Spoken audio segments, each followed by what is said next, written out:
Hello guys, ngayon ay nandito naman kami sa Sky Zone. Ayan, ang aming anak na si Kiki ay naglaro again. Ayan, kasi ang kanyang grades sa school ay A+.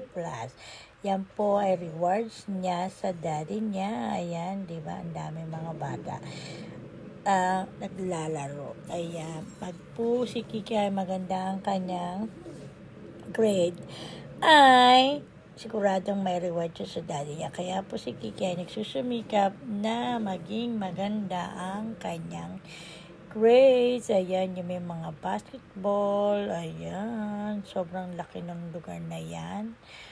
Ang daming mga bata na nagpupunta. Ang bayad niya po ay $26. Tapos bibili ka ng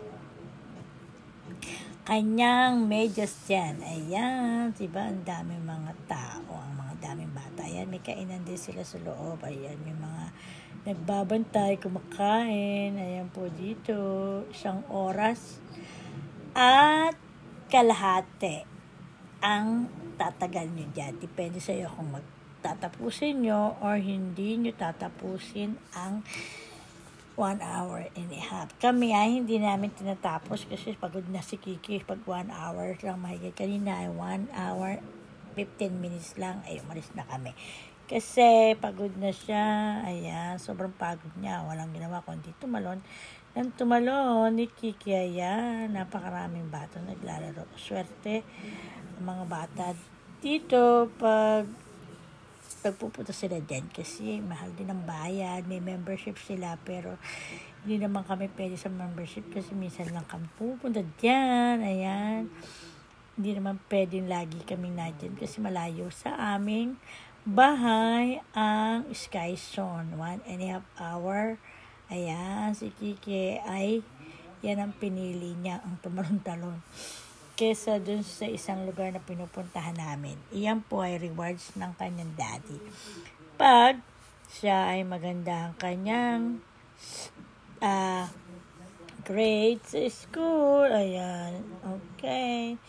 Yan po, ang daming mga iba-ibang bata dyan. May malaki, may maliliit. Ayan, sobrang laki po ng Sky Zone na yan. Sabi niya mag-membership daw ako. Kaya lang, hindi ko naman ako pwede mag-membership kasi minsan lang kami pumupunta dyan. Siguro sa isang buwan ay isang beses o 3 months, ganyan, 4 months. Kaya iba dyan mga naka-membership kasi malalapit lang sila.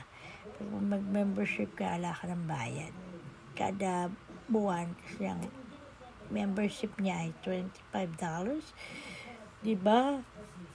Kaya kung wala ka namang pera din, hindi ka rin makakapunta dyan lagi. Ayan, Kiki po ay minsan lang dinadala dyan kasi nakakapagod din. Kailangan meron siyang magandang report card bago kami pumunta dyan. Ayan. Ang daddy niya ay supportive masyado sa kanyang anak. Ayan po ay aking asawang mapagmahal, mabait sa kanyang anak. Isa lang po ang kanyang anak. Ayan, ang aking anak ay si Kiki. Ayan, mahal na mahal ng kanyang daddy. Kaya kahit anong gawin ni Kiki o hilingin ay binibigay po ng kanyang daddy. Okay, thank you so much. Sige na po muna at papalis na po kami kasi kakain pa kami sa Olive Garden. Isa yun sa hinihiling ng kanyang anak na si Kiki. Bye-bye. Thank you for watching. Love you. Bye-bye you. Ingat.